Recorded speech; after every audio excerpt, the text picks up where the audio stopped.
Listo, cancelé la tarjeta de mi mamá. Ahora tendrá que llamarme y suplicar. Escuché a mi hijo Francisco decir esas palabras por teléfono, riendo, como si fuera la broma más divertida del mundo. Yo estaba del otro lado de la puerta de su oficina, paralizada, sintiendo como cada palabra era una puñalada directa al corazón. Pero lo peor aún no había llegado. Porque esa misma tarde, a las 6 en punto, Francisco llegó a su apartamento y se quedó completamente inmóvil al ver la escena. La sala entera estaba llena de cajas con sus pertenencias, maletas apiladas junto a la puerta, y su esposa Elena sentada en el sofá, llorando desconsoladamente. «Amor», sollozó ella al verlo entrar, «tu mamá canceló el contrato de alquiler de nuestro apartamento. Ahora no tenemos dónde vivir». Vi el rostro de mi hijo palidecer, vi cómo la arrogancia se desmoronaba en un segundo, y sentí algo que nunca pensé que sentiría hacia mi propio hijo, una satisfacción fría, calculada, merecida. Pero para entender cómo llegamos a ese momento, debo contarles toda la historia desde el principio. Mi nombre es Irene, tengo 66 años, y durante toda mi vida creí que el amor de una madre era incondicional, inquebrantable, eterno. Creí que los hijos siempre valoraban los sacrificios de sus padres, que la familia era lo más sagrado que existía. Me equivoqué. Y esa equivocación casi me destruye. Todo comenzó hace 2 años, cuando mi hijo Francisco, mi único hijo, el niño que crié sola después de quedar viuda, decidió casarse con Elena. Yo estaba feliz por él, realmente lo estaba. Después de años de verlo en relaciones fallidas, finalmente parecía haber encontrado a alguien que lo hacía sonreír. Elena era una chica dulce, tímida, trabajaba como maestra de primaria y siempre me trataba con respeto. Pensé que sería la nuera perfecta, que finalmente tendría la familia unida que siempre soñé. Cuando quedé viuda hace 7 años, después de que mi esposo Ricardo muriera repentinamente de un infarto, aprendí a ser fuerte. Tuve que serlo. Trabajé como contadora durante 40 años, ahorré cada centavo que pude, y logré construir algo sólido. Mi casa propia, donde Ricardo y yo vivimos nuestros mejores años, y 2 apartamentos pequeños que compré como inversión y que alquilaba para tener un ingreso mensual estable. No era millonaria, no vivía en lujos, pero era independiente. Tenía mi dignidad, mi estabilidad, mi paz. O al menos eso creía. Francisco siempre fue un niño mimado, lo admito. Tal vez fue mi culpa, tal vez después de perder a Ricardo quise compensar esa ausencia dándole todo lo que pedía. Le pagué sus estudios universitarios completos, le compré su primer automóvil cuando se graduó, lo ayudé con el pago inicial de su negocio de consultoría. Siempre pensé que estaba invirtiendo en su futuro, que algún día él haría lo mismo por sus hijos, que así funcionaban las familias. Cuando me anunció su compromiso con Elena, no dudé ni un segundo en ayudarlo con los gastos de la boda. Gasté casi $15,000 entre el salón, la comida, el vestido de Elena, todo. Quería que tuvieran el día perfecto, que comenzaran su matrimonio sin deudas, sin preocupaciones. Pero ahí fue donde cometí mi primer error. Porque después de la boda, Francisco vino a visitarme con una propuesta. «Mamá», me dijo con esa sonrisa encantadora que siempre usaba cuando quería algo, «Elena y yo estamos buscando apartamento, pero los alquileres están carísimos. ¿Qué te parece si rentamos tu apartamento de la calle Morelos? Te pagaríamos, por supuesto, pero sería mucho más barato que buscar en otro lado». Miré a mi hijo, vi la esperanza en sus ojos, y no pude negarme. Ese apartamento lo alquilaba normalmente en $800 mensuales, pero a Francisco le dije que me pagaría solo 300, casi nada, solo para cubrir los gastos básicos del lugar. «Está bien, hijo», le respondí, «pero con una condición, firmaremos un contrato formal, todo legal, para que no haya problemas después». Francisco rió, me abrazó, me dijo que era la mejor madre del mundo. Firmamos los papeles esa misma semana. Elena estaba radiante, me agradeció 1000 veces, me trajo flores. Todo parecía perfecto. Los primeros 6 meses fueron tranquilos. Francisco me pagaba puntualmente, me visitaba cada domingo para comer. Elena me llamaba por teléfono para pedirme recetas o consejos. Yo me sentía útil, querida, parte importante de sus vidas. Me sentaba cada tarde en mi sillón de terciopelo verde, el mismo donde Ricardo solía leer el periódico, tomaba mi té en la taza de porcelana blanca que había heredado de mi madre, y miraba por la ventana sintiendo que la vida, a pesar de las pérdidas, todavía tenía sentido. Pero entonces comenzaron los cambios sutiles. Esos detalles pequeños que una madre nota pero trata de ignorar porque no quiere creer que algo anda mal. Francisco empezó a llegar tarde a nuestros almuerzos dominicales, a veces ni siquiera venía, enviaba un mensaje de texto disculpándose, diciendo que tenía mucho trabajo. Cuando venía, parecía distraído, miraba su teléfono constantemente, respondía con monosílabos. Elena dejó de llamarme tanto, y cuando lo hacía, su voz sonaba tensa, forzada. Un domingo, cuando finalmente vinieron ambos a comer, noté algo extraño. Francisco llevaba un reloj nuevo, uno de esos relojes caros de marca suiza que cuestan miles de dólares. Elena tenía un bolso de diseñador colgado en su silla, de esos que cuestan más de $2000. Los vi y sentí una punzada de inquietud en el pecho. «¡Qué reloj tan bonito, hijo!», comenté tratando de sonar casual. «Fue un regalo». Francisco sonrió con suficiencia, levantó la muñeca para que lo viera mejor. «Me lo compré yo, mamá. Mi negocio está creciendo mucho, las cosas van muy bien». Asentí, sonreí, pero por dentro algo no me cuadraba. Si su negocio iba tan bien, ¿por qué seguía viviendo en mi apartamento pagando solo $300? ¿Por qué no buscaba un lugar mejor, más acorde a su supuesto éxito? Guardé mis dudas. No quise ser la madre entrometida, la suegra criticona. Pero las señales seguían apareciendo, una tras otra, como piezas de un rompecabezas que aún no podía ver completo. 2 semanas después de ese almuerzo, recibí una llamada que me dejó helada. Era del banco, un mensaje automático informándome sobre un cargo rechazado en mi tarjeta de crédito por falta de fondos. Colgué confundida, revisé mi aplicación bancaria en el teléfono, y lo que vi me quitó el aire de los pulmones. Mi cuenta corriente, donde siempre mantenía al menos $5000 para emergencias, tenía un saldo de apenas $200. Revisé los movimientos con manos temblorosas, y ahí estaban, transferencias que yo no había autorizado, pagos a tiendas de electrónica, restaurantes caros, una tienda de ropa de lujo. Todos realizados en los últimos 2 meses, todos por montos entre $500 y $1500. Sentí que las paredes se me cerraban encima. Llamé inmediatamente al banco. «Señora Irene», me explicó el ejecutivo con voz profesional, «estos movimientos fueron autorizados con su tarjeta de débito adicional, la que está registrada a nombre de Francisco Delgado como usuario autorizado». Me quedé muda.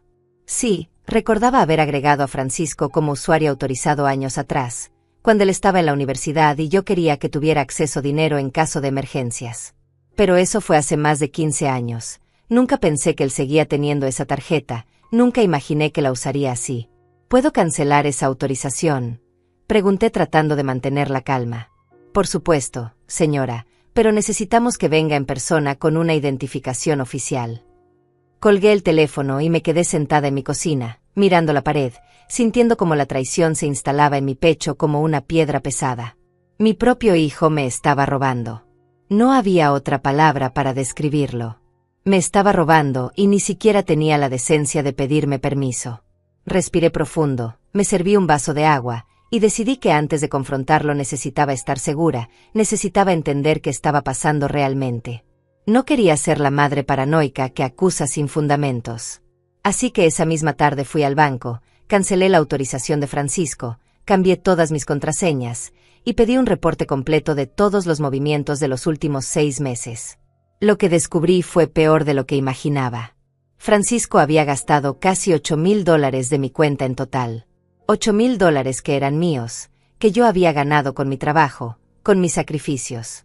Sentí náuseas al ver la lista interminable de compras, cenas en restaurantes de lujo, ropa cara, aparatos electrónicos, hasta había pagado unas vacaciones a Cancún para él y Elena. Todo con mi dinero. Todo a mis espaldas. Guardé los papeles en un sobre, los dejé en el cajón de mi escritorio, y esperé. Porque todavía tenía una pequeña esperanza de que hubiera una explicación, de que mi hijo viniera a mí, me confesara que tenía problemas financieros, que me pidiera ayuda como un adulto responsable. Pero esa esperanza murió 3 días después. Era un jueves por la tarde, alrededor de las 4. Yo había ido al apartamento de Francisco porque Elena me había llamado esa mañana pidiéndome que le llevara unos tuppers con comida. Dijo que había estado enferma del estómago y no tenía ánimos de cocinar. Toqué la puerta, nadie respondió, pero escuché voces adentro. Usé la copia de la llave que tenía como propietaria del apartamento y entré llamando. «¿Elena?» «Soy yo, Irene», te traje la comida. Silencio. Caminé hacia la sala y entonces lo escuché. La voz de Francisco salía de su oficina, la pequeña habitación que usaba para trabajar. Estaba hablando por teléfono, y su tono era burlón, arrogante, completamente diferente al que usaba conmigo. No, hermano, te digo que ya está resuelto, decía riéndose. Cancelé la tarjeta adicional que tenía de mi mamá antes de que se diera cuenta de todo lo que gasté. La vieja ni siquiera revisa sus estados de cuenta seguido. ¿Y sabes qué es lo mejor? Ahora que ella canceló mi acceso a su cuenta, yo cancelé su tarjeta de crédito principal. Tengo copia de sus documentos. Hice la llamada al banco haciéndome pasar por su asesor, y listo. Ahora si quiere recuperar su tarjeta, va a tener que llamarme, va a tener que suplicar, va a tener que entender que ya no puede tratarme como un niño. Es hora de que aprenda quién tiene el control aquí. Me quedé petrificada del otro lado de la puerta. Sentí que el piso desaparecía bajo mis pies, que todo el aire salía de mis pulmones de golpe. Mi hijo, mi único hijo, el niño al que había dedicado mi vida entera, estaba planeando manipularme, controlarme, humillarme. Y lo peor era el tono de su voz, esa risa cruel, esa satisfacción enfermiza al hablar de hacerme suplicar.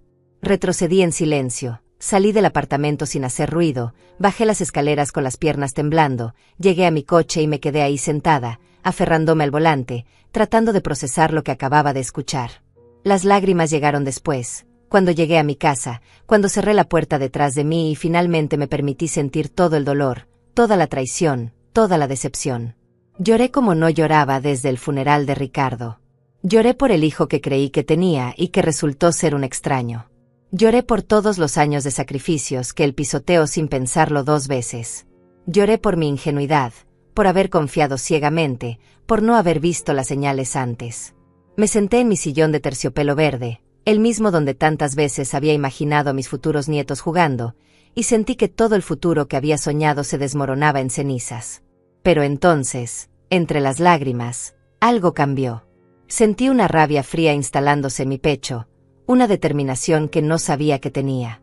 Miré la taza de porcelana blanca que todavía tenía en la mano, la taza que mi madre me había dado antes de morir, la taza que había sobrevivido a décadas de mudanzas y dificultades, y entendí algo fundamental. Yo también había sobrevivido a cosas peores. Había sobrevivido a la muerte de mi esposo, había sobrevivido a años de trabajo duro, había construido un patrimonio de la nada. Y no iba a permitir que mi propio hijo me destruyera. Si Francisco quería jugar a ser el más listo, si quería manipularme y controlarme, estaba a punto de descubrir que su madre no era la anciana ingenua que él creía. Esa noche no dormí. Me quedé despierta en mi escritorio, revisando todos los documentos que tenía. El contrato de alquiler del apartamento donde vivía Francisco, los papeles de mis propiedades, mis cuentas bancarias, todo. Revisé cada detalle con la meticulosidad de la contadora que fui durante 40 años. Y mientras revisaba, un plan comenzó a formarse en mi mente. Un plan frío, calculado, perfecto. ¿Francisco quería hacerme suplicar? Muy bien. Pero él estaba a punto de aprender una lección que jamás olvidaría.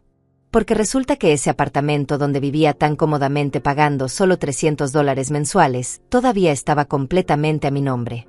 Y el contrato que habíamos firmado tenía una cláusula muy específica que yo misma había incluido: cancelación inmediata del contrato en caso de incumplimiento o conducta inapropiada del arrendatario. Sonreí por primera vez en días. Una sonrisa pequeña, triste, pero determinada. A la mañana siguiente llamaría a mi abogado. Y entonces comenzaría el verdadero juego. A las 8 de la mañana del viernes, llamé a Enrique Morales, mi abogado de confianza desde hace más de 20 años. Enrique fue quien me ayudó con todos los trámites legales cuando Ricardo murió, quien revisó los contratos de compra de mis apartamentos, quien siempre me aconsejó con paciencia y honestidad. Irene, respondió con su voz cálida y familiar. Qué sorpresa escucharte tan temprano. Todo bien. Respiré profundo. Enrique, necesito que revises un contrato de arrendamiento y me digas exactamente cuáles son mis derechos como propietaria para cancelarlo. Hubo una pausa. ¿Problemas con algún inquilino? Su voz se volvió profesional, alerta. Sí, respondí sintiendo como la palabra se atascaba en mi garganta. Con mi hijo Francisco. Enrique no hizo preguntas innecesarias. Me pidió que le enviara una copia del contrato por correo electrónico y me citó en su oficina esa misma tarde. A las 3 en punto estaba sentada frente a su escritorio, viendo cómo leía cada línea del documento con atención. Finalmente levantó la vista, se quitó los lentes, y me miró con una mezcla de pena y comprensión. Irene, siento mucho que estés pasando por esto.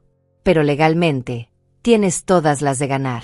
Este contrato especifica claramente que requiere un preaviso de 30 días para cancelación por cualquiera de las partes, pero también incluye esta cláusula de terminación inmediata por causa justificada. Si puedes demostrar que Francisco incurrió en conductas fraudulentas o que usó indebidamente información confidencial tuya como propietaria, puedes cancelar el contrato de forma inmediata. Saqué de mi bolso el sobre con los estados de cuenta del banco, las copias de las transacciones no autorizadas, todo perfectamente organizado. Enrique revisó cada papel con cuidado, tomando notas en su libreta. Esto es suficiente, dijo finalmente. Francisco usó una autorización bancaria antigua para disponer de tu dinero sin tu consentimiento actual. Eso es abuso de confianza. Técnicamente podría considerarse fraude familiar. Tienes bases sólidas para cancelar el contrato. Me explicó el proceso. Necesitaba enviar una notificación legal de desalojo con 72 horas de anticipación, un oficial judicial tendría que entregarla en mano, y después de ese periodo Francisco y Elena tendrían que desocupar la propiedad. ¿Estás segura de querer hacer esto?, me preguntó Enrique con gentileza. Es tu hijo, Irene. Una vez que des este paso, no hay vuelta atrás. Miré por la ventana de su oficina. Vi la ciudad extendiéndose bajo el cielo gris de la tarde, y pensé en todas las veces que Francisco me había abrazado de niño, en todas las noches que pasé despierta cuidándolo cuando tenía fiebre, en todos los sacrificios que hice creyendo que estaba construyendo un futuro para él. Y luego recordé sus palabras. Ahora tendrá que llamarme y suplicar. Recordé la risa cruel, el desprecio, la satisfacción al planear mi humillación. Estoy completamente segura, respondí con una voz que no reconocí como mía, fría y firme. Procede con todo, Enrique. Quiero que el desalojo sea ejecutado exactamente el lunes a las 6 de la tarde. Enrique asintió, comenzó a redactar los documentos inmediatamente. Mientras él trabajaba, yo saqué mi teléfono y revisé mis cuentas bancarias. Tal como Francisco había prometido por teléfono, mi tarjeta de crédito principal estaba bloqueada. Llamé al banco, expliqué la situación, presenté una denuncia formal por suplantación de identidad, y después de 2 horas de trámites burocráticos, logré que reactivaran mi tarjeta y bloquearan cualquier acceso futuro que Francisco pudiera tener. También cambié todas las contraseñas de mis cuentas, actualicé mis preguntas de seguridad, y me aseguré de que ningún documento mío quedara al alcance de mi hijo. El lunes por la mañana, un oficial judicial tocó la puerta del apartamento de Francisco. Yo lo observaba desde mi coche estacionado al otro lado de la calle, con el corazón latiéndome tan fuerte que podía escucharlo en mis oídos. Elena abrió la puerta, recibió el sobre con la notificación legal, firmó el acuse de recibo con manos temblorosas. Vi cómo leía el documento, cómo su rostro palidecía, cómo sus ojos se llenaban de lágrimas. Sentí una punzada de culpa, porque Elena realmente parecía una buena chica, pero me recordé a mí misma que esto era necesario, que no podía permitir que Francisco siguiera manipulándome. El oficial se retiró, Elena cerró la puerta, y yo arranqué el coche y me fui a casa sintiendo una mezcla extraña de poder y tristeza. Durante los siguientes 3 días, Francisco intentó llamarme 16 veces. 16 llamadas que yo rechacé una tras otra. Me envió mensajes de texto que decían cosas como: «Mamá, necesito hablar contigo urgentemente, no entiendo qué está pasando, por favor, contesta». Borré cada mensaje sin responder.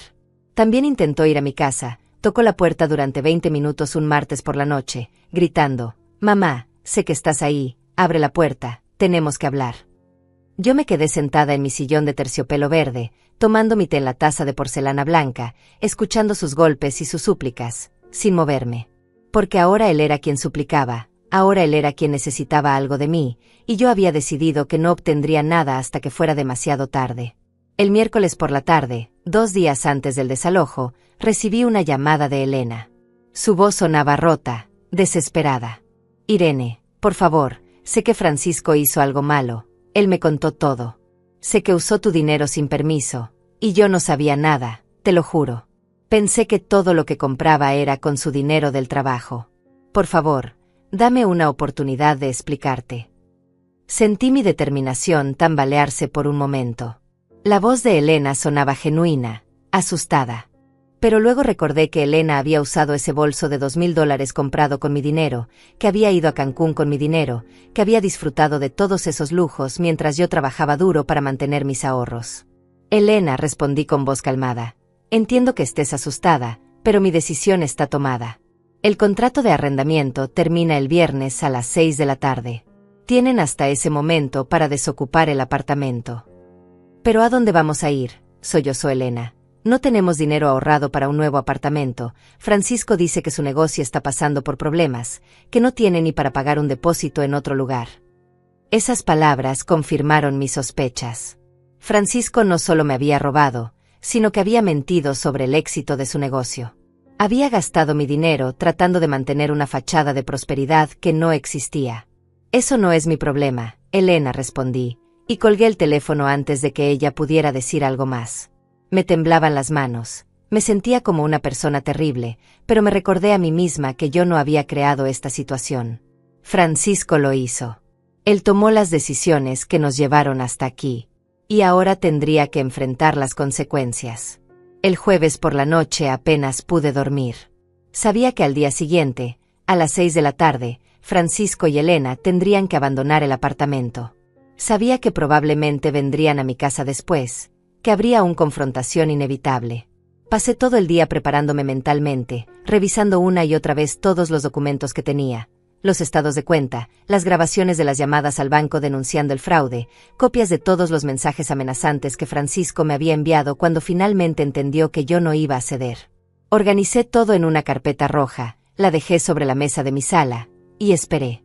El viernes amaneció nublado, con ese tipo de cielo gris que parece presagiar tormenta. Me levanté a las 6 de la mañana, preparé mi café, y me senté en la cocina mirando el reloj avanzar lentamente. Cada minuto se sentía como una hora. A las 9, Enrique me llamó para confirmar que todo estaba en orden, que el oficial judicial estaría presente a las 6 en punto para supervisar que el desalojo se realizara sin incidentes. ¿Quieres que yo esté ahí contigo?, me preguntó con genuina preocupación. No, respondí. Necesito hacer esto sola. Pero esa no era completamente la verdad. En realidad, necesitaba ver la cara de Francisco cuando se diera cuenta de que había subestimado completamente a su madre. Pasé el día en un estado extraño de calma tensa. Limpié mi casa de arriba abajo, aunque ya estaba impecable.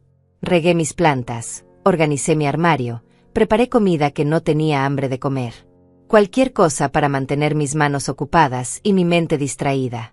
A las 5:30 de la tarde, me vestí con mi mejor conjunto, un traje de pantalón color beige que Ricardo me había regalado años atrás, mis aretes de perlas, mi cabello recogido en un moño elegante. Quería verme digna, fuerte, inquebrantable. Me miré al espejo y casi no reconocí a la mujer que me devolvía la mirada. Sus ojos eran duros, determinados, tan diferentes a los de la Irene ingenua que había confiado ciegamente en su hijo. A las 5:45, mi teléfono comenzó a sonar sin parar. Era Francisco. Rechacé la llamada. Volvió a llamar inmediatamente. Rechacé otra vez. Entonces llegó un mensaje de texto. Mamá, por favor, solo dame 10 minutos para explicarte todo. Cometí un error, lo reconozco, pero no puedes hacer esto. Somos familia. Leí el mensaje y sentí una risa amarga subiendo por mi garganta. Ahora quería 10 minutos para explicar.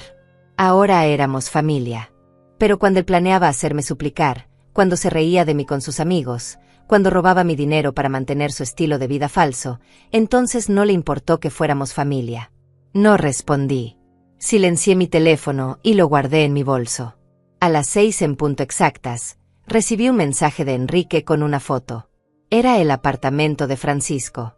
Pude ver montañas de cajas apiladas en la sala, maletas junto a la puerta, muebles amontonados sin orden.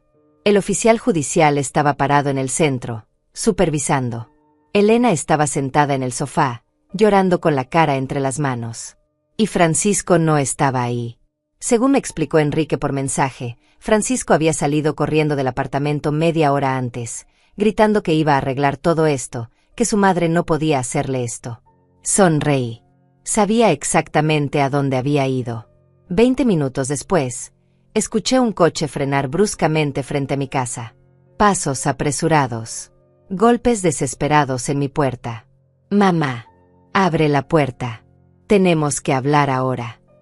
La voz de Francisco sonaba alterada, furiosa, desesperada. Me levanté de mi sillón, alicé mi pantalón, respiré profundo, y caminé hacia la puerta con pasos lentos y medidos. Cada paso era una decisión consciente. Cada paso era una reafirmación de mi dignidad. Abrí la puerta y ahí estaba mi hijo. Su cabello desordenado, su camisa arrugada, sus ojos inyectados de furia y pánico. ¿Qué demonios estás haciendo?, gritó sin siquiera saludarme. ¿Cómo puedes echarnos a la calle así? Soy tu hijo. Lo miré en silencio durante largos segundos. Observé cada detalle de su cara, buscando algún rastro de arrepentimiento genuino, de vergüenza, de reconocimiento de lo que había hecho. No encontré nada. Solo había indignación, como si él fuera la víctima, como si yo le estuviera haciendo algo injusto. Pasa, dije finalmente, haciéndome a un lado. Francisco entró como una tormenta, caminó directo a mi sala, se giró para encararme con los puños apretados. Explícame qué está pasando. ¿Por qué cancelas el contrato sin avisarme? ¿Por qué no contestas mis llamadas? Elena está destruida, está llorando sin parar, y yo no sé qué decirle. Me senté en mi sillón de terciopelo verde, crucé las manos sobre mi regazo, y lo miré con una calma que no sabía que poseía. Siéntate, Francisco. Mi voz sonó suave pero firme, la voz de alguien que tiene todo el control de la situación. Él dudó, claramente esperaba una pelea, gritos, drama. Pero yo no le iba a dar esa satisfacción. Dije que te sientes. Esta vez mi tono fue más cortante. Francisco se dejó caer en el sofá frente a mí, su pierna rebotando nerviosamente, sus manos frotándose una contra la otra. Dime qué quieres, escupió las palabras. Si es dinero, si quieres que te pague algo, podemos arreglar un plan de pagos, pero no puedes dejarnos sin casa de un día para otro. Tomé la carpeta roja que había dejado sobre la mesa y la coloqué en mi regazo, aún sin abrirla. Francisco, déjame hacerte una pregunta.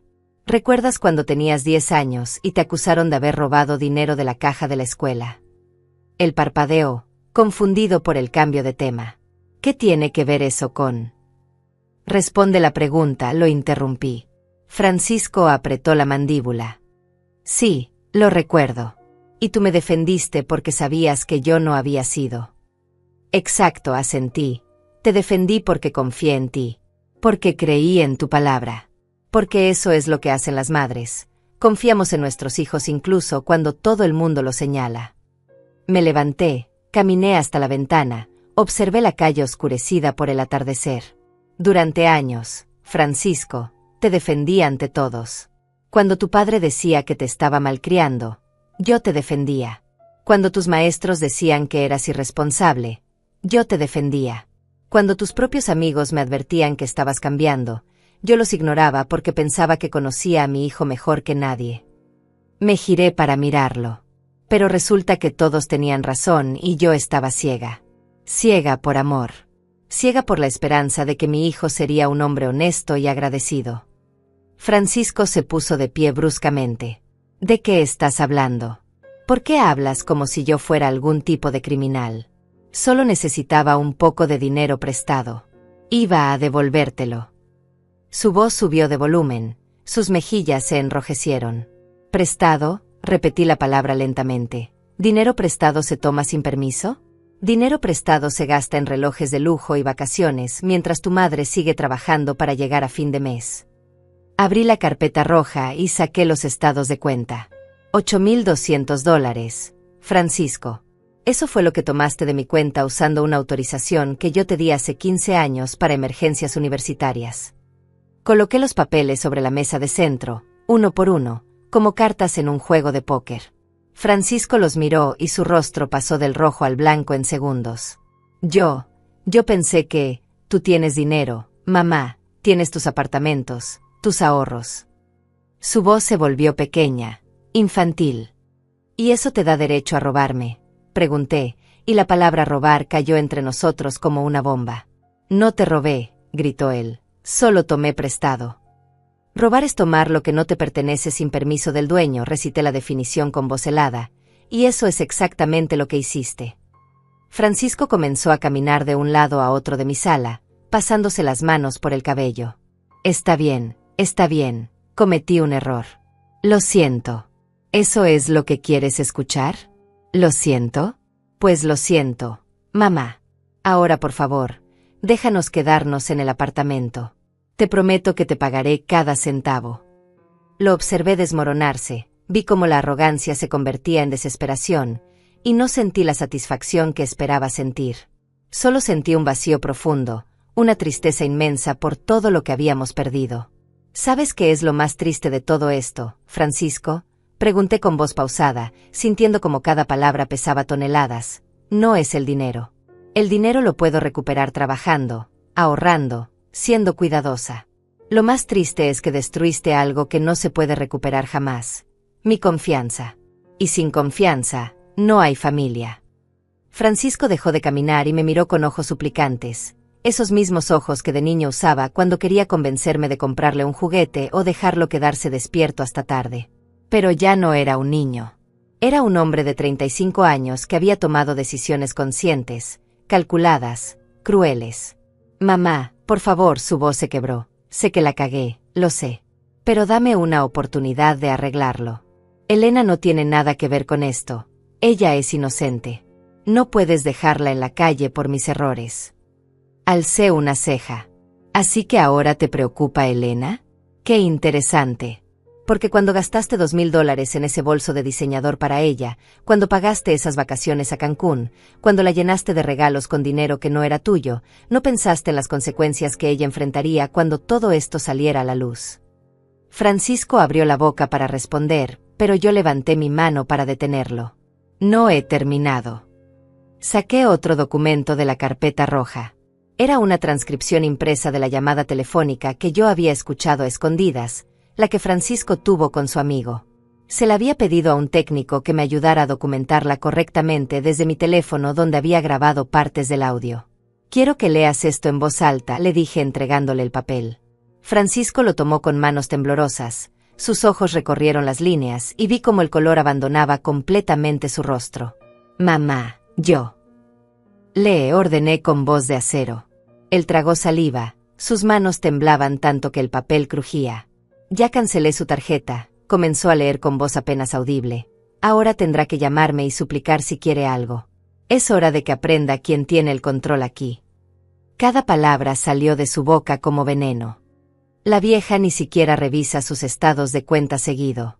Es perfecta para manipular.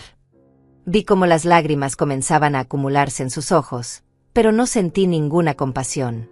Había gastado todas mis lágrimas durante estos días. Había procesado todo mi dolor en soledad. Ahora solo quedaba la verdad fría y dura.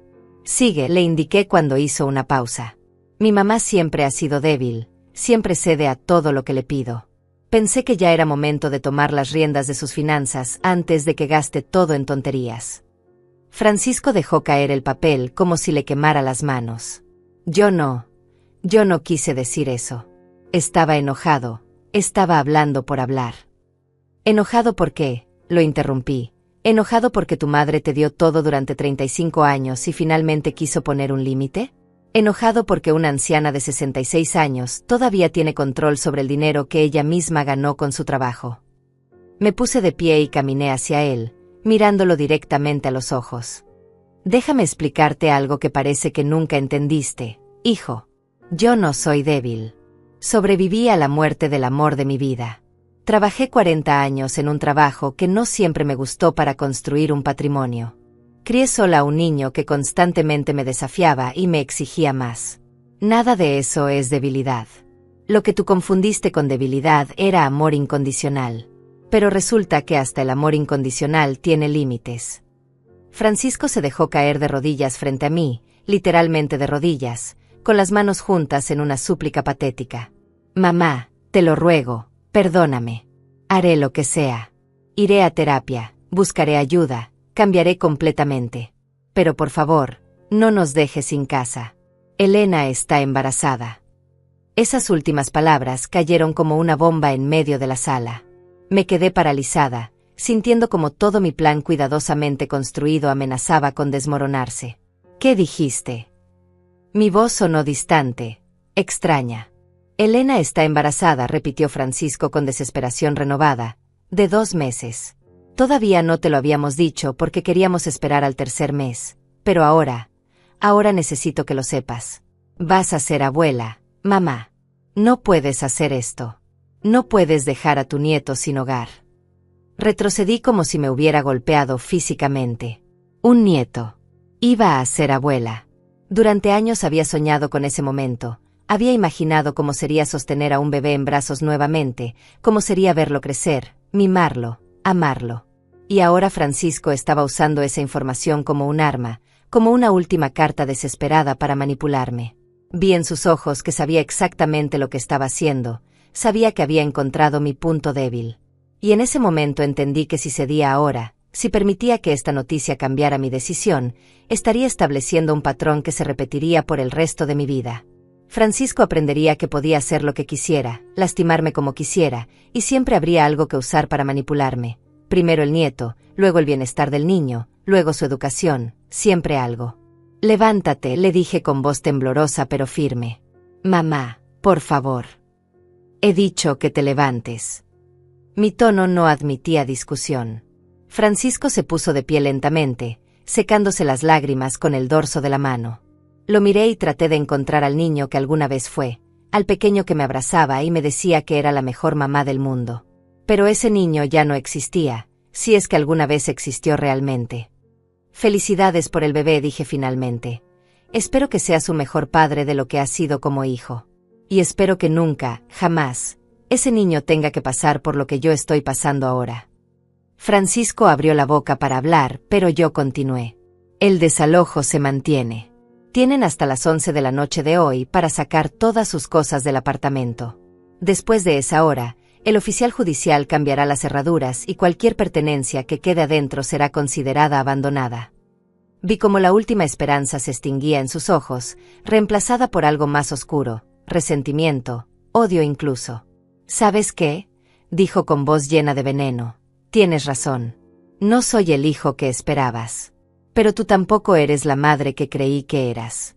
Una verdadera madre jamás dejaría a su hijo en la calle, embarazada a su esposa, sin importar lo que hubiera hecho. Eres una vieja amargada y sola, y vas a morir amargada y sola. Sus palabras fueron diseñadas para herirme, para hacerme sentir culpable, para destruir mi determinación. Y dolieron, no voy a mentir. Dolieron como 1000 cuchillos clavándose en mi corazón.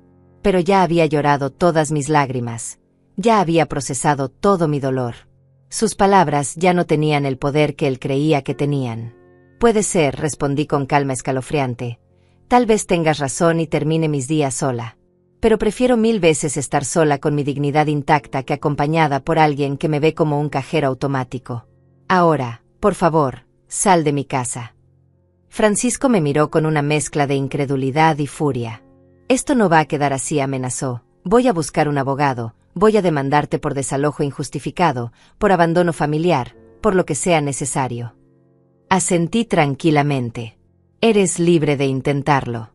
Enrique Morales, mi abogado, estará encantado de presentar todas las pruebas de fraude financiero, uso indebido de información confidencial y abuso de confianza que hemos recopilado. También podemos incluir esta conversación donde intentas manipularme emocionalmente usando a tu hijo no nacido como rehén. Tú decides qué camino prefieres tomar. Francisco apretó los puños. Su cuerpo entero temblaba de rabia contenida. Por un momento pensé que podría volverse violento, pero entonces algo en él se rompió.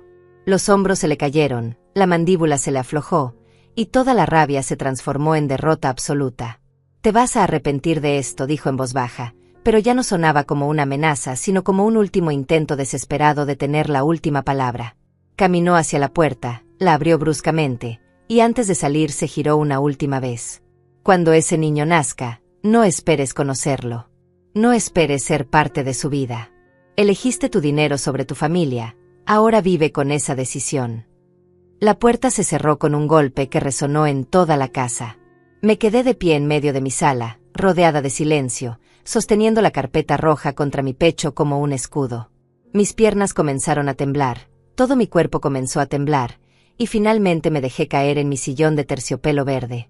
Las lágrimas que había contenido durante toda la confrontación finalmente brotaron, silenciosas y amargas. Lloré por el nieto que tal vez nunca conocería, por la familia que acababa de destruirse completamente, por la inocencia perdida que nunca recuperaría. Pasé esa noche entera despierta, sentada en mi sillón, mirando las sombras que la luz de la calle proyectaba en las paredes de mi sala. Cada ruido me sobresaltaba, cada coche que pasaba frente a mi casa me hacía pensar que Francisco había vuelto. Pero no volvió. A las 11:30 de la noche, Enrique me envió un mensaje confirmando que el apartamento había sido completamente desocupado, que Francisco y Elena se habían llevado todas sus pertenencias en un camión de mudanzas, y que las cerraduras habían sido cambiadas. ¿Estás bien?, me preguntó al final del mensaje. No respondí porque no sabía la respuesta. No estaba bien, pero tampoco estaba arrepentida. Estaba en un lugar intermedio, un limbo emocional donde el alivio y el dolor convivían en proporciones iguales. Los días siguientes fueron los más difíciles de mi vida, incluso peores que los días después de la muerte de Ricardo. Porque cuando Ricardo murió, al menos tenía el consuelo de saber que nuestro amor había sido real, que habíamos construido algo hermoso juntos. Pero con Francisco, todo se sentía contaminado. Cada recuerdo feliz de su infancia ahora venía acompañado de la pregunta: ¿cuándo empezó a verme como un medio para obtener lo que quería en lugar de como su madre? ¿Alguna vez me amó genuinamente o siempre fui solo una fuente de recursos para él? Esas preguntas me atormentaban durante el día y me quitaban el sueño durante la noche. Una semana después del desalojo, recibí una llamada de un número desconocido. Dudé antes de contestar, pero algo en mí necesitaba saber quién era. Irene. Era la voz de Elena, pequeña y frágil. Soy yo, Elena. Por favor, no cuelgues. Me quedé en silencio, esperando. Solo quiero que sepas que yo no sabía nada, continuó con voz quebrada. No sabía que Francisco estaba usando tu dinero. Él me decía que su negocio iba muy bien, que podíamos darnos esos lujos. Cuando vi los regalos, las cenas caras, las vacaciones, pensé que finalmente estábamos progresando. Nunca imaginé que todo era con dinero robado. Su voz se quebró en la última palabra y la escuché sollozar del otro lado de la línea. ¿Por qué me llamas, Elena?, pregunté con cansancio, sin energía para más drama. Porque necesito que sepas la verdad, respondió entre sollozos. Francisco no es el hombre que yo creí que era. Desde que nos echaste del apartamento, ha mostrado su verdadera cara.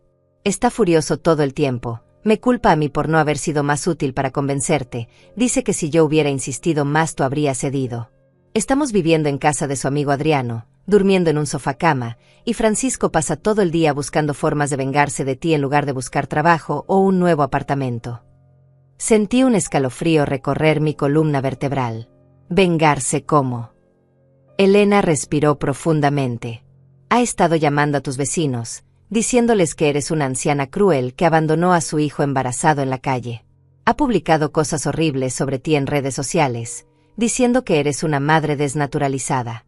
Incluso habló de ir a tu trabajo, de hacer una escena pública para humillarte.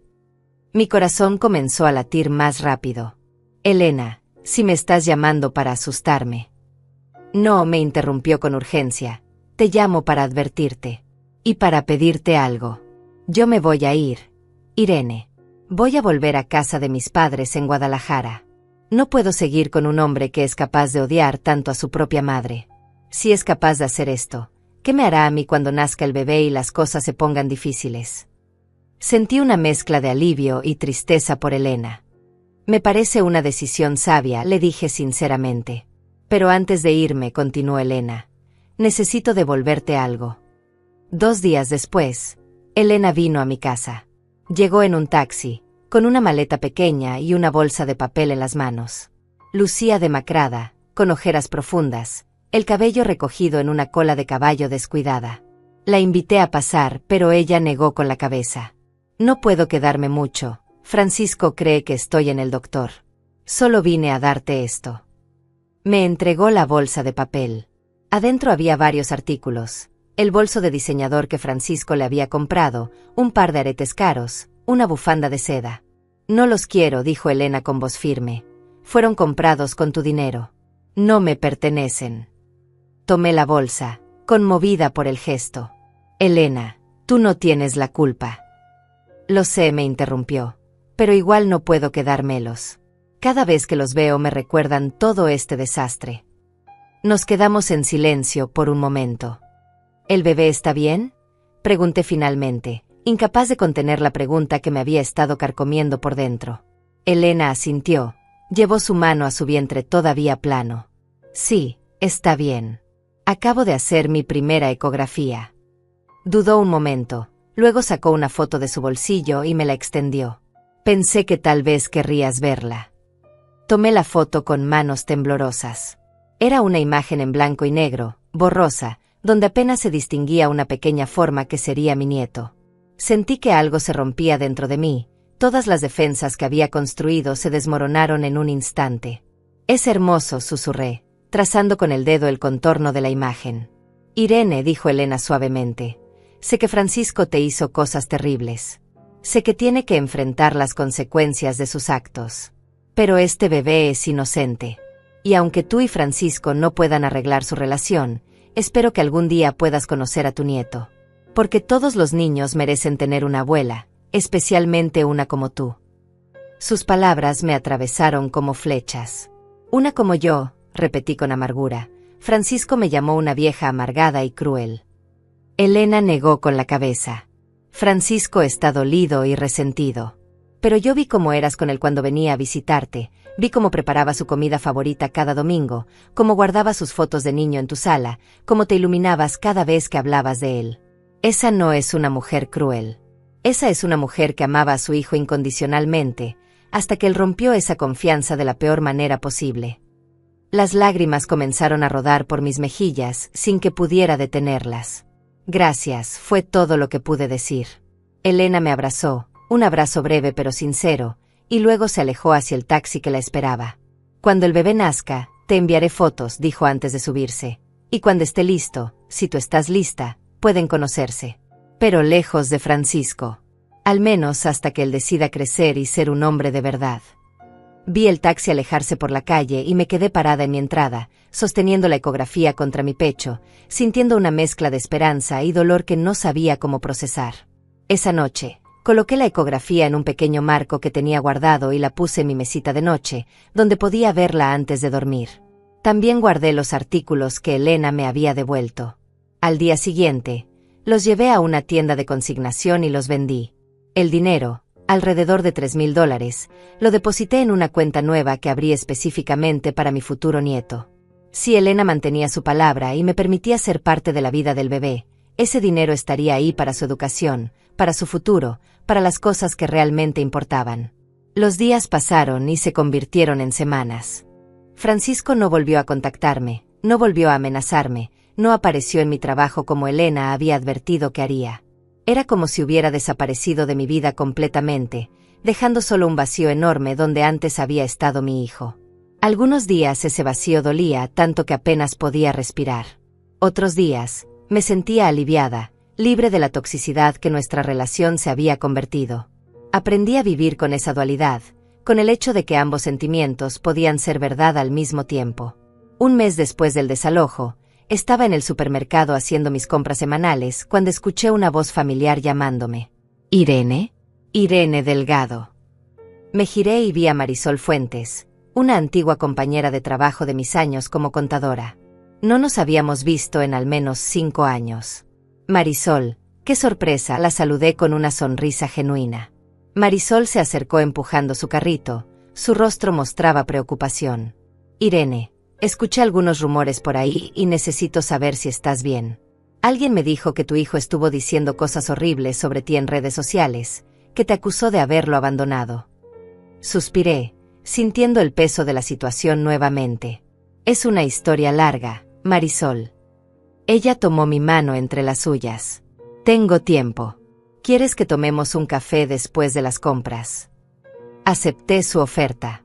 Necesitaba hablar con alguien que no estuviera involucrado en el drama, alguien que pudiera darme una perspectiva externa. 1 hora después, estábamos sentadas en una pequeña cafetería, y por primera vez desde que todo comenzó, conté mi historia completa a otra persona.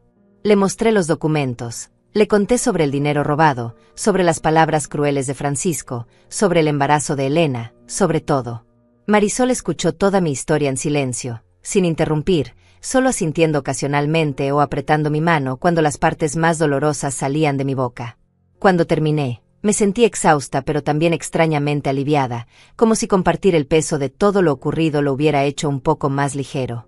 Marisol tomó un sorbo largo de su café, me miró directamente a los ojos y dijo algo que nunca olvidaré. Irene, hiciste exactamente lo que tenías que hacer. Y cualquiera que te juzgue por ello no entiende lo que significa poner límites saludables, incluso con los hijos.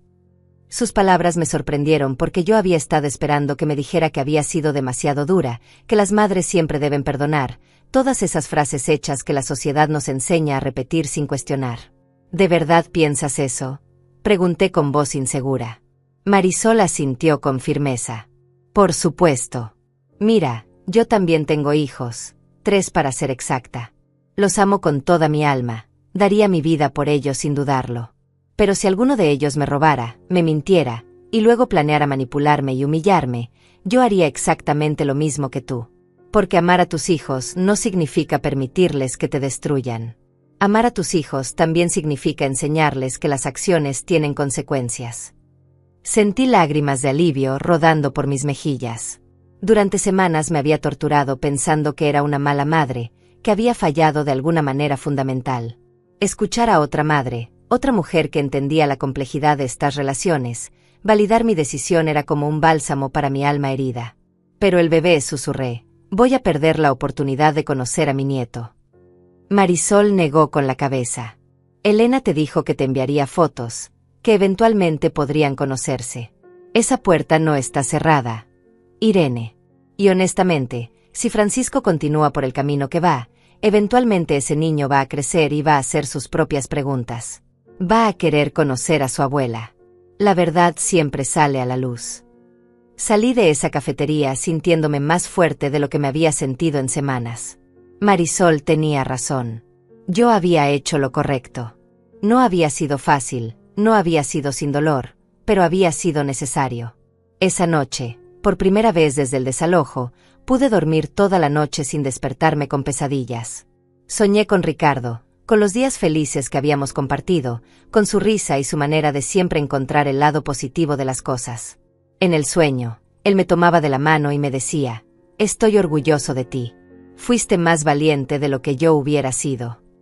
Las semanas se convirtieron en meses. Alquilé el apartamento donde Francisco había vivido a una pareja joven de recién casados que pagaban puntualmente y me trataban con respeto. Volví a mi rutina de siempre. Trabajaba desde casa haciendo consultorías contables para pequeñas empresas, cuidaba mi jardín, visitaba a Marisol para tomar café los jueves. La vida continuaba, más tranquila que antes, más solitaria también, pero con una paz que no había sentido en años. Ya no tenía que preocuparme por llamadas pidiéndome dinero, por visitas donde Francisco solo quería algo de mí, por esa sensación constante de estar siendo usada. Un día de octubre, 3 meses después del desalojo, recibí un paquete por correo. No tenía remitente, solo mi dirección escrita con letra femenina que reconocí como la de Elena. Abrí el paquete con manos temblorosas y adentro encontré una carta y varias fotografías. La carta decía, «Querida Irene, quiero que sepas que regresé a Guadalajara con mis padres. Me separé oficialmente de Francisco hace 2 semanas. Él no está buscando ayuda, no está cambiando, solo se está hundiendo más en su amargura y resentimiento. Mis padres me están apoyando con el embarazo. Ya estoy de 5 meses y es un niño. Decidí nombrarlo Ricardo, en honor a tu esposo, porque cuando me contabas historias sobre él, siempre hablabas de qué tipo de hombre bueno y honesto era. Espero que mi hijo crezca para ser como su abuelo, no como su padre». Seguí leyendo con lágrimas cayendo sobre el papel. Las fotos que incluyo son de mis últimas ecografías. El bebé está sano y creciendo bien. Cuando nazca, me encantaría que lo conocieras, si tú quieres. Sé que no puedo reemplazar la relación que perdiste con Francisco, pero tal vez podamos construir algo nuevo, algo saludable, para Ricardo Jr. No tienes que responder ahora. Tómate tu tiempo. Solo quería que supieras que no te he olvidado y que no te culpo por nada. Con cariño, Elena. Las fotografías mostraban a un bebé perfectamente formado, con sus manitas, sus pies, su perfil. Mi nieto, Ricardo. Sentí una ola de amor tan fuerte que me dejó sin aliento. Esa misma tarde, Le respondí a Elena usando la dirección de retorno que había incluido en el paquete. Le agradecí por mantenerme informada, le dije que me encantaría conocer a Ricardo cuando ella estuviera lista, y le incluí un cheque por $2,000 para ayudarla con los gastos del bebé. También le mandé la ecografía enmarcada que ella me había dado meses atrás, pensando que tal vez le gustaría tenerla. En mi carta escribí: Elena, admiro tu fuerza y tu valentía por tomar las decisiones difíciles que protegerán a tu hijo. Estoy aquí cuando me necesites, no como una suegra entrometida, sino como alguien que genuinamente se preocupa por ti y por Ricardo. Pasaron 2 semanas antes de que recibiera una respuesta. Elena me llamó llorando, agradeciéndome por el cheque, diciéndome que sus padres también querían conocerme, que toda su familia estaba agradecida de que el bebé tuviera al menos una abuela que se preocupara por él. Hablamos durante casi 1 hora, actualizándonos sobre nuestras vidas, compartiendo esperanzas para el futuro. Por primera vez en meses, sentí que tal vez, solo tal vez, algo bueno podía surgir de todo este dolor. En noviembre, recibí otra llamada, esta vez de un número que no reconocí pero que tenía el mismo código de área que Francisco. Contesté con cautela. Irene Delgado. Era una voz masculina, profesional. Sí, soy yo. Mi nombre es Fernando Gutiérrez, soy abogado. La llamo en representación de su hijo Francisco Delgado. Él desea iniciar un proceso legal contra usted por desalojo injustificado y daños emocionales. Sentí mi estómago caer, pero mantuve la voz calmada. Entiendo. Le recomiendo que contacte a mi abogado, Enrique Morales. Le di el número de Enrique y colgué. Inmediatamente llamé a Enrique y le conté sobre la llamada. Él suspiró profundamente.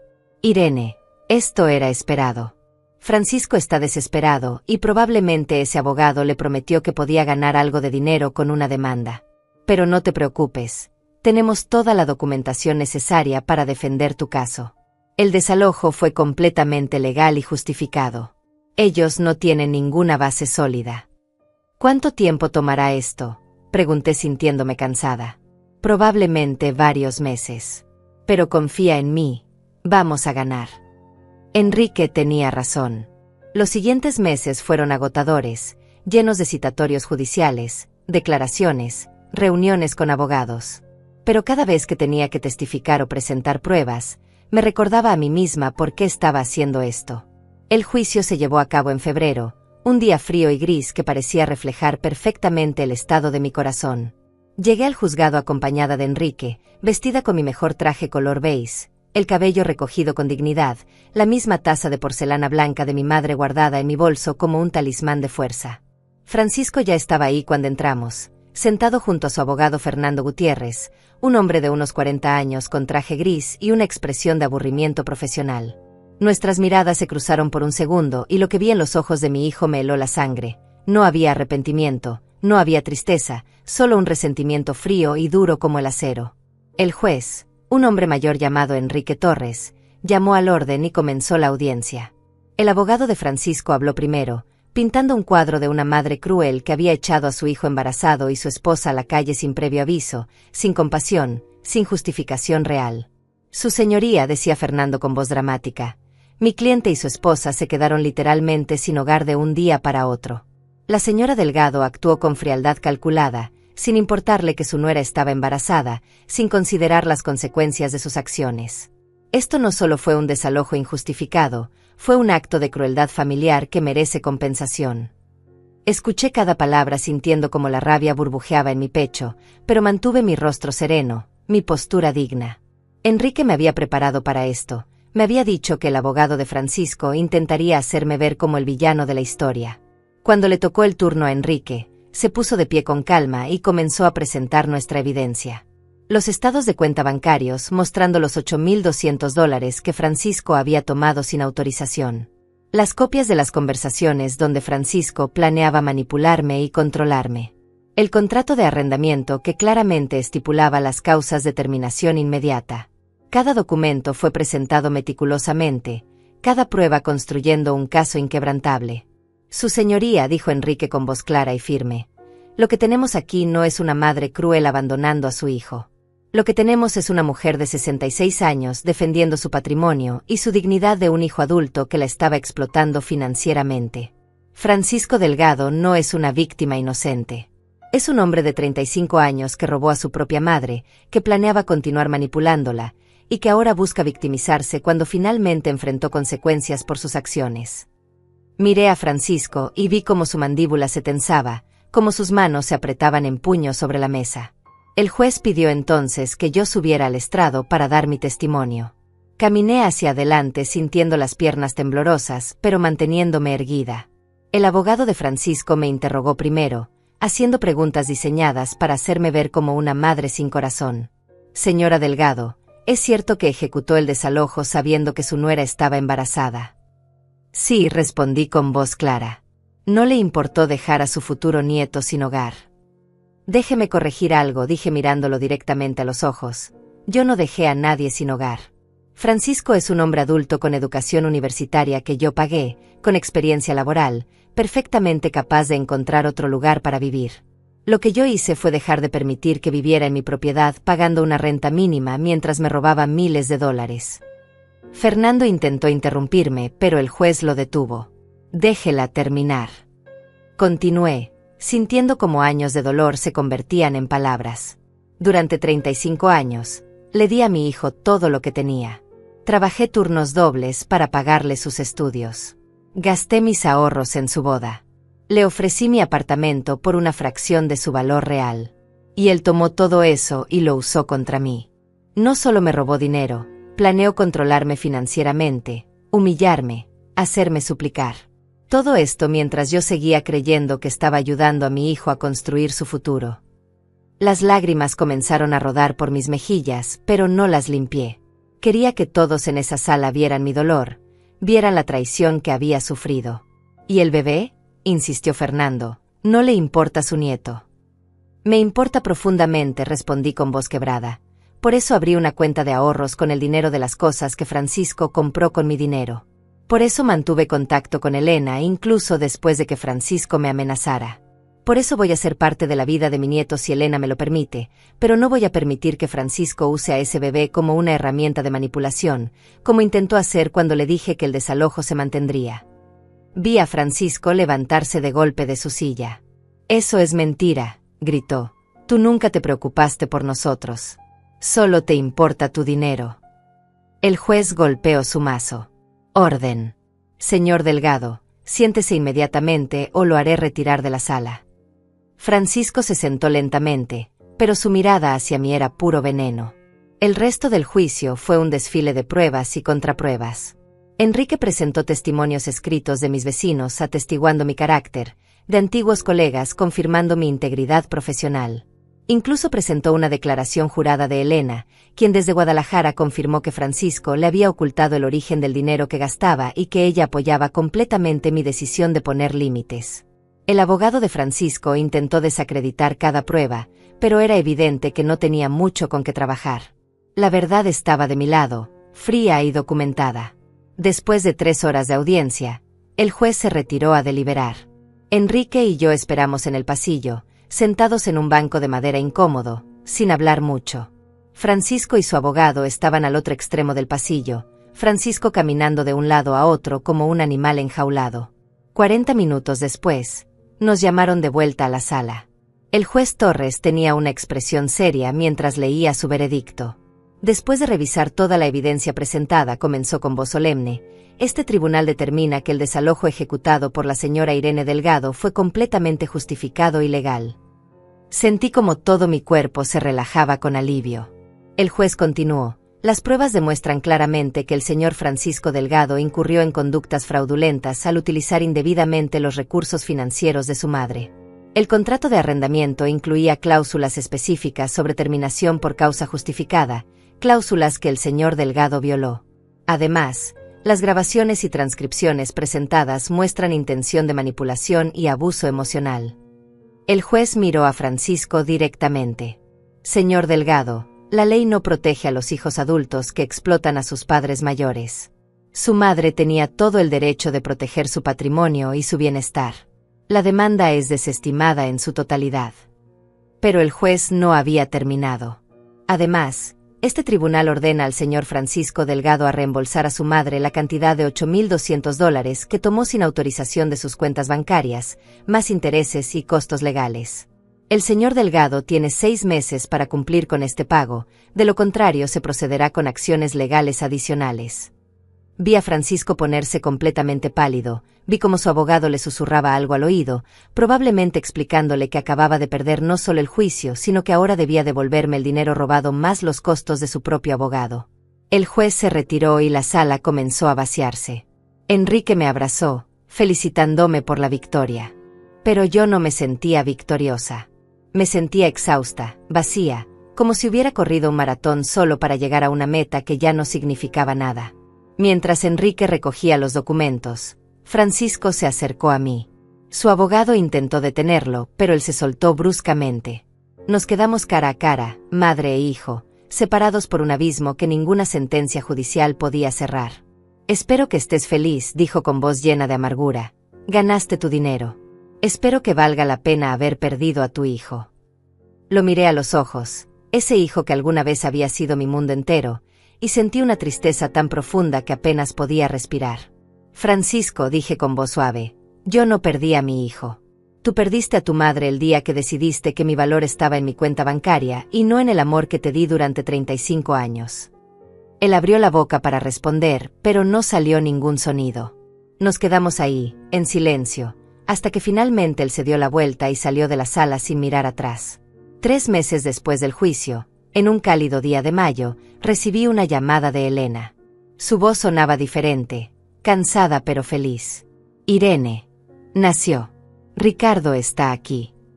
Sentí como mi corazón se expandía en mi pecho, como todas las células de mi cuerpo despertaban con una alegría que no había sentido en años. ¿Están bien? ¿Tú estás bien? Pregunté con voz temblorosa. Estamos perfectos. Fue un parto largo, pero sin complicaciones.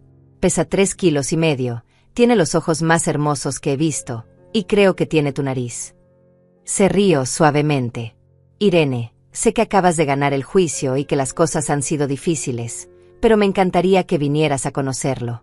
Mis padres también quieren conocerte.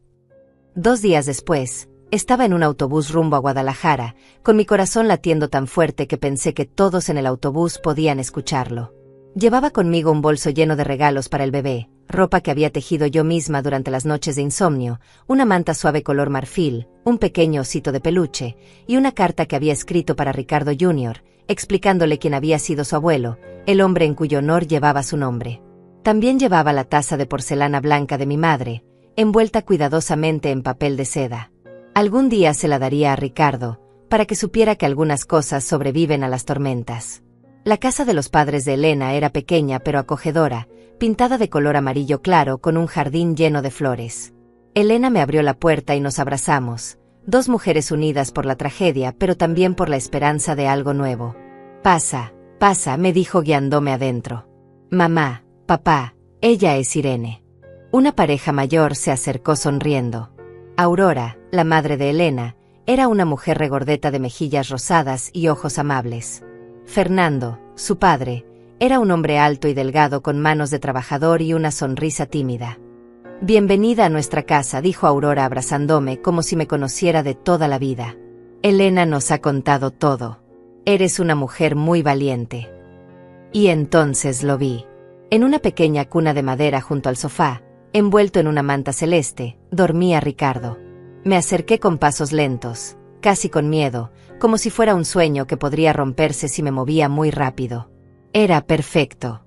Pequeño, frágil, con una pelusa negra en la cabeza, los puños cerrados junto a su carita, las mejillas redondas y rosadas. ¿Puedo?, pregunté a Elena con voz apenas audible. Por supuesto, respondió ella. Es tu nieto. Extendí mis brazos, y Elena colocó a Ricardo en ellos con cuidado. El peso de ese bebé, esa vida nueva e inocente, me quitó el aliento. Todas las lágrimas que había contenido durante meses finalmente brotaron libremente. Hola, Ricardo, susurré mientras él abría sus ojitos y me miraba sin enfocar realmente. Soy tu abuela Irene. Siento mucho no haber estado aquí desde el principio, pero prometo estar aquí ahora. Te voy a contar historias sobre tu abuelo Ricardo, el hombre más bueno que conocí. Vas a crecer sabiendo que vienes de una línea de personas fuertes, honestas, que no se rinden incluso cuando todo parece perdido. El bebé bostezó, movió sus manitas, y uno de sus deditos se enroscó alrededor de mi dedo. En ese momento sentí algo que no había sentido en mucho tiempo: esperanza. Esperanza de que los errores de una generación no tenían que repetirse en la siguiente, de que este niño podría crecer y ser diferente. Pasé 3 días en Guadalajara, conociendo a la familia de Elena, ayudando con Ricardo, compartiendo comidas y conversaciones. Aurora y Fernando me trataron con una calidez que no esperaba, como si fuera parte de su familia. Una noche, mientras Elena dormía y yo sostenía a Ricardo que no quería dormir, Fernando se sentó a mi lado. Irene, dijo con su voz suave, Elena nos contó todo lo que pasó con Francisco. Quiero que sepas que no te juzgamos. Hiciste lo que tenías que hacer. Y este niño va a tener el privilegio de conocer a una abuela que tuvo el valor de poner límites incluso cuando dolía. Sus palabras me reconfortaron de una manera que no sabía que necesitaba. Cuando regresé a mi casa, todo se veía diferente. Las paredes que habían sentido tan vacías ahora parecían llenas de posibilidades. Coloqué una foto de Ricardo en mi sala, junto a las fotos de Ricardo Senior. Comencé a hacer planes para visitarlos una vez al mes, para mantener esa conexión, para ser la abuela que ese niño merecía. Francisco nunca contactó a Elena preguntando por su hijo. Según me contó ella, él había desaparecido completamente después del juicio, no pagaba la pensión que el juez había ordenado, no llamaba, no escribía. Era como si hubiera decidido que si no podía tener el control, entonces no quería nada. 6 meses después del nacimiento de Ricardo, en noviembre, recibí una notificación legal. Francisco había declarado bancarrota y el dinero que me debía probablemente nunca lo vería. Enrique me llamó disculpándose, explicándome las opciones legales que teníamos, pero yo lo detuve. Déjalo ir, le dije. Ya no quiero perseguir ese dinero. Ya no quiero tener ninguna conexión con él. Era cierto. El dinero ya no importaba. Había ganado algo mucho más valioso: mi dignidad, mi paz, y una relación con mi nieto que crecía cada día más fuerte. 1 año después del desalojo, estaba sentada en mi sillón de terciopelo verde, tomando té en la taza de porcelana blanca de mi madre, mirando por la ventana el jardín que Ricardo y yo habíamos plantado juntos tantos años atrás. En mi regazo tenía un álbum de fotos de Ricardo Jr., ya con 1 año, dando sus primeros pasos, sonriendo con 2 dientes pequeños. Elena me enviaba fotos cada semana, me llamaba para contarme sus progresos, me incluía en cada momento importante. El niño me llamaba abuela, su versión de abuela, y cada vez que le escuchaba mi corazón se derretía. Marisol venía a visitarme ese día, como hacía cada jueves. Le mostré las fotos más recientes, le conté sobre los planes de Elena de mudarse más cerca de mi ciudad para que Ricardo pudiera verme más seguido. Mira qué lejos has llegado, dijo Marisol apretando mi mano. Hace 1 año estabas destrozada, y ahora mírate. Reconstruiste tu vida, estableciste límites saludables, y ganaste una relación hermosa con tu nieto. Tenía razón. El dolor había sido inmenso, la pérdida devastadora, pero había sobrevivido. Y no solo había sobrevivido, había florecido de maneras que nunca imaginé posibles. Algunas noches, todavía pensaba en Francisco. Me preguntaba dónde estaba, si alguna vez reflexionaba sobre lo que había perdido, si algún día vendría buscando reconciliación. Había decidido que si ese día llegaba, lo escucharía. Pero la reconciliación requeriría más que disculpas vacías. Requeriría responsabilidad real, cambio genuino, y tiempo. Mucho tiempo. Por ahora, me enfocaba en lo que tenía: mi casa, mi paz, mi dignidad intacta, y un nieto hermoso que me llenaba el corazón de alegría cada vez que lo veía. Tomé mi taza de porcelana blanca, la misma que había sostenido en los peores días de mi vida, la misma que mi madre me había dado diciéndome que algunas cosas son demasiado valiosas para romperlas, y tomé un sorbo largo de té. Miré la foto de Ricardo Senior en la pared y le hablé en silencio, como hacía a menudo. Lo logré, amor.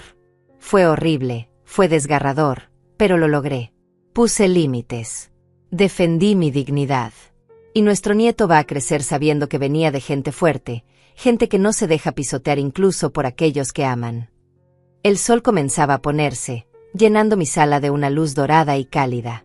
Me levanté, regué mis plantas, preparé algo de cena, y me senté a comer en paz. Mi casa era mi fortaleza, mi refugio, mi reino. Y había aprendido, de la manera más dolorosa posible, que a veces amar a alguien significa dejarlos ir, significa cerrar puertas que nunca pensaste que tendrías que cerrar. Pero también había aprendido que del otro lado de esas puertas cerradas, a veces se abren ventanas nuevas, oportunidades de amor diferentes pero igualmente válidas. Esa noche, antes de dormir, escribí en mi diario, algo que había empezado a hacer como terapia durante los meses difíciles. Hoy marca exactamente un año desde que tomé la decisión más difícil de mi vida. Un año desde que elegí mi dignidad sobre la comodidad de seguir siendo víctima. No me arrepiento. Duele, probablemente siempre dolerá un poco, pero no me arrepiento. Porque aprendí que el amor verdadero, el amor que vale la pena, no requiere que te destruyas para demostrarlo. Aprendí que poner límites no es crueldad, es supervivencia. Y aprendí que incluso a los 67 años, todavía puedo ser valiente. Cerré el diario, apagué la luz, y me dormí abrazando la foto de Ricardo Jr., soñando con todas las tardes de domingo que pasaríamos juntos, con todas las historias que le contaría, con todo el amor que todavía tenía para dar. Mi casa es mi fortaleza. Y ahora sé exactamente quién merece estar dentro.